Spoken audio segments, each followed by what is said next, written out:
শাকিব কি সত্যিই মেজর সিনহা হচ্ছেন? তাহলে চলুন আসল সত্য জেনে আসি।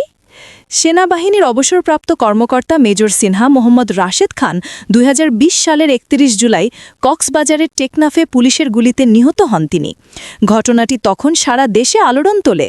পরে তদন্ত ও বিচার প্রক্রিয়ায় এই হত্যাকাণ্ডকে ঘিরে বহু চাঞ্চল্যকর তথ্য সামনে আসে।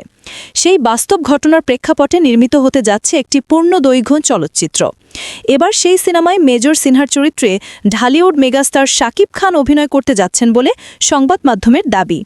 তিনি যদি এই চরিত্রে অভিনয় করেন সেটা হবে তার ২৬ বছরের ক্যারিয়ারে প্রথমবারের মতো সেনাবাহিনীর ইউনিফর্মে উপস্থিতি। ঢাকাই সিনেমার শীর্ষনায়ক বর্তমানে যুক্তরাষ্ট্রে অবকাশ যাপন করছেন। বাংলাদেশে ফিরবেন আগামী সপ্তাহে। দেশে ফেরার পর সেপ্টেম্বর থেকে তিনি এই সিনেমার শুটিং শুরু করবেন বলে সংবাদ মাধ্যমে প্রকাশ করে।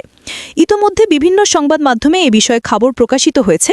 সেখানে বলা হচ্ছে, সাটিব ফাহাদ পরিচালিত এই সিনেমায় শাকিব খান পর্দায় হাজির হবেন মেজর সিনহার চরিত্রে। তবে একটি দায়িত্বশীল সূত্র জানায়, সরাসরি কোনো সেনাবাহিনীর কর্মকর্তার চরিত্রে অভিনয় করবেন না শাকিব, বরং রাষ্ট্র গোয়েন্দা সংস্থার এক দক্ষ এজেন্টের ভূমিকায় দেখা যাবে তাকে, যিনি দেশের হয়ে লোমহর্ষক সব অপারেশন সফলভাবে সম্পূর্ণ করেন। গল্পে থাকবে সত্য ঘটনা ও নাটকীয়তার মিশ্রণ, যা তুলে ধরবে তার চাকরি জীবনের নানান প্রেক্ষাপট ও দেশের রাজনৈতিক পরিস্থিতি। সঙ্গে জড়িয়ে থাকবে উত্তেজনাপূর্ণ অ্যাকশন দৃশ্য। নতুন এই প্রকল্পের জন্য ইতোমধ্যে সব ধরনের সরকারি অনুমতি নেওয়া হয়েছে বলে দাবি গণমাধ্যমের। সিনেমায় বলিউড ও দক্ষিণ ভারতীয় টেকনিক্যাল ক্রু যুক্ত থাকবেন। সিনেমাটির অধিকাংশ শুটিং হবে থাইল্যান্ডে।